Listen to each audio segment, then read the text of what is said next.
Good morning बच्चों, welcome to my channel. बच्चों आज डेट है 19 अक्टूबर और हम करेंगे क्लास 9th की साइंस की वर्कशीट नंबर 46। तो आज का हमारा टॉपिक है उत्तक। लास्ट वर्कशीट में भी हमने उत्तक के बारे में पढ़ा था। तो दो तरह के उत्तक होते हैं, सरल स्थायी उत्तक। ठीक है, तो सरल स्थायी उत्तक में कॉलेनकाइमा स्क्लेरेनकाइमा के बारे में पढ़ेंगे। एक और होता है इसमें पैरेनकाइमा भी होता है। हमने जाना पादपों में पैरेनकाइमा के साथ साथ कॉलेनकाइमा और स्क्लेरेनकाइमा सरल स्थायी उत्तक होते हैं। 3 तरह के होते हैं। ठीक है, पैरेनकाइमा, कॉलेनकाइमा, स्क्लेरेनकाइमा। कॉलेनकाइमा पौधों को लचीलापन प्रदान करता है और स्क्लेरेनकाइमा उन्हें ठोस और मजबूत बनाता है। तो पहले कॉलेनकाइमा के बारे में पढ़ लेते हैं। ये देखिए कॉलेनकाइमा का पिक्चर डायग्राम दिया हुआ है। इसे पौधों में एपिडर्मिस के नीचे पर्णवृत्त में देखा जा सकता है। ठीक है, पत्तों के नीचे ये देखिए भित्ति है, ये रसधानी है, केंद्रक और कोशिका भित्ति बताई हुई है।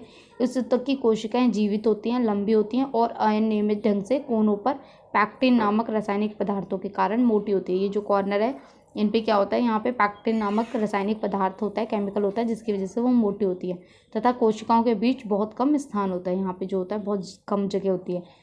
पौधों में लचीलेपन का गुण सरल स्थायी उत्तक कॉलेनकाइमा के कारण होता है, लचीलापन मिलता है। यह पौधों को यांत्रिक सहायता भी प्रदान करता है। अब पढ़ेंगे स्क्लेरेनकाइमा के बारे में। ये देखिए स्क्लेरेनकाइमा का डायग्राम दिया हुआ है आपका। ठीक है, यह सरल स्थायी उत्तक पौधों को कठोर व मजबूती प्रदान करता है।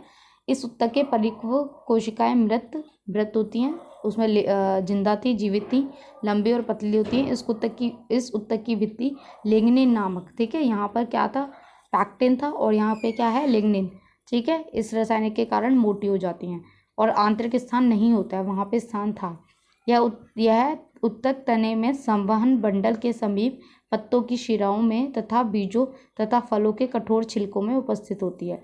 यह 2 प्रकार के होते हैं, रेशा और स्क्लेरिड्स। ठीक है, चलिए क्वेश्चन देखते हैं। पैरेनकाइमा के अतिरिक्त 2 और सरल स्थायी उत्तक लिखिए। तो पैरेनकाइमा के अतिरिक्त क्या है, कॉलेनकाइमा और स्क्लेरेनकाइमा। ठीक है, ये देखिए आपका यहीं पे ऐसे दिया हुआ है, आंसर यहीं से देख लेते हैं। ठीक है, पैरेनकाइमा के अलावा क्या है, कॉलेनकाइमा और स्क्लेरेनकाइमा। ये आपका फर्स्ट का आंसर हो जाएगा। सेकंड है आपका स्क्लेरेनकाइमा उत्तक पौधों में कहाँ उपस्थित होता है और इसका कार्य क्या है। तो आप सेकंड का आंसर लिखेंगे कि ये कहाँ उत्तक, यहाँ ये आप इसका आंसर आएगा, यह उत्तक तने में और ये यहाँ ये, और इसका कार्य क्या होता है, इसका कार्य है ये मजबूती प्रदान करता है। तो ये आपका सेकंड का आंसर हो जाएगा। ठीक है, ये आपका कार्य है और ये कहाँ प्रेजेंट होता है वो लिखा हुआ है। थर्ड क्वेश्चन देखते हैं। स्क्लेरेनकाइमा उत्तक में कोशिका की भित्ति मोटी क्यों होती है। ठीक है, स्क्लेरेनकाइमा कोशिका की भित्ति मोटी क्यों होती है, लिग्निन नामक रासायनिक पदार्थ के कारण मोटी होती है। तो ये आपका थर्ड का आंसर हो जाएगा। फोर्थ आंसर देखते हैं। कॉलेनकाइमा उत्तक पौधों में कहाँ उपस्थित होता है और इसका कार्य क्या है। तो कॉलेनकाइमा कहाँ होता है प्रेजेंट, एपिडर्मिस के नीचे। ठीक है, और इसका क्या काम है, यह पौधों में लचीलापन देता है और यांत्रिक सहायता प्रदान करता है। तो ये आपके फोर्थ का आंसर हो जाएगा। ठीक है, ये इसका कार्य हो जाएगा, कार्य भी पूछा है ना आपसे। फिफ्थ क्वेश्चन है आपका, स्क्लेरेनकाइमा और कॉलेनकाइमा उत्तक में अंतर स्पष्ट कीजिए। तो ये बहुत ईजी है, आप यहाँ से देख के लिख लीजिएगा। यहाँ पे आपको देखना है कि ये कठोर और मजबूती देता है, ये लचीलापन देता है, एक डिफरेंस ये हो गया। दूसरा हो जाएगा कि इसमें लिग्निन नामक होता है जो मोटाई देता है और इसमें पैक्टिन नामक होता है।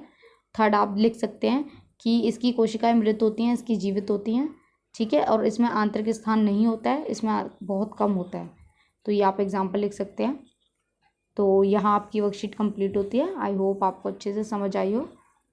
तो प्लीज़ चैनल को सब्सक्राइब कीजिए, लाइक कीजिए, ताकि आपको आगे आने वाली वीडियो भी मिलती रहें और जो आपकी पहले की वर्कशीट रह गई हैं वो आप यहाँ से देख सकें।